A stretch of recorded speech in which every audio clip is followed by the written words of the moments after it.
कुरुक्षेत्र के जयराम विद्यापीठ में गीता जयंती महोत्सव के अवसर पर गरीब परिवारों की 25 कन्याओं का 30वां सामूहिक विवाह समारोह संपन्न हुआ। इस बीच अंबाला मंडल की आयुक्त रेणु फुलिया ने मुख्य अतिथि के तौर पर शिरकत की। नवदंपतियों को आशीर्वाद देने के लिए महामंडलेश्वर डॉक्टर स्वामी शाश्वतानंद गिरी, महंत बंसीपुरी, स्वामी संपूर्णानंद, विद्यापीठ में भागवत कथा कर रहे कथाव्यास श्याम भाई ठाकुर आदि मौजूद रहे। सामूहिक विवाह में 25 जोड़ों को आशीर्वाद देने के उपरांत वैवाहिक जीवन में जरूरत का सामान नवदंपतियों को उपहार स्वरूप दिया गया। अब तक ट्रस्ट द्वारा जयराम विद्यापीठ में 2000 से अधिक जरूरतमंद परिवारों की कन्याओं का विवाह संपन्न कराया जा चुका है।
करनाल में थी तो उनकी जनसंख्या लड़कियों की 837 थी और जब मैंने वहां से चार्ज छोड़ा तो 890 के करीब लड़कियों की जनसंख्या हो गई थी।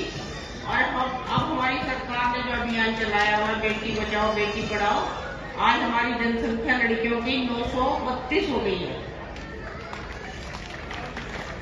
तो आप सब लोग भी नवविवाहित जो भी जोड़े हैं, अभी कन्या भ्रूण हत्या के बारे में बिल्कुल मत सोचना, क्योंकि कन्या भ्रूण हत्या सबसे बड़ा पाप है।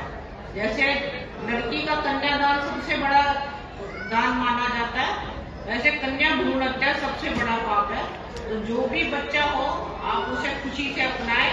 मेरी बेटियां, मेरे छोटे बेटे बैठे हुए हैं जो आज जिनका पाणी ग्रहण संस्कार हुआ है, इनको ढेर सारा आशीर्वाद। इनको आशीर्वाद देने के लिए श्री रामलाल गोयल अपने परिवार के साथ आए।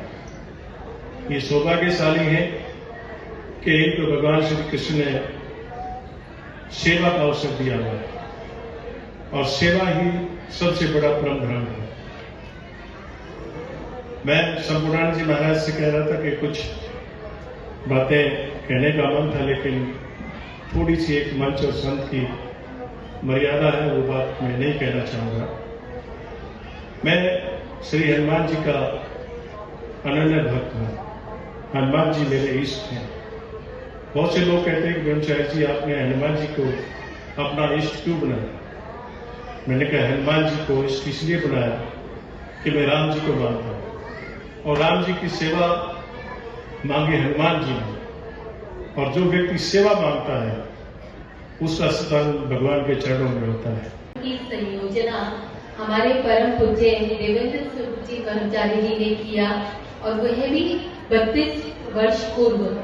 और सारा देवी चैरिटेबल ट्रस्ट जो कि मेरे पिताजी द्वारा संचालित है, मेरे भाइयों द्वारा संचालित है, उस ट्रस्ट के का हम परिवार हैं और उस ट्रस्ट के हम अनुयायी भी हैं इस तरीके से। सो इस तरीके से इस कार्यक्रम में सहभागी होना यह हमारा परम सौभाग्य है। देखिए, कहते हैं हम लोग, मैं जैन हूँ तो हम लोगों में 4 धर्मों की विशेष पूजा की जाती है। 4 धर्म परम धर्म कहते हैं: आहार दान, औषधि दान, ज्ञान दान, अभय दान। पर सनातन धर्म में 5 दानों को परम दान कहा गया है, और उसमें से भी सर्वोच्चम जो दान है वो कन्यादान है। तो कन्यादान सर्वोच्च दान है।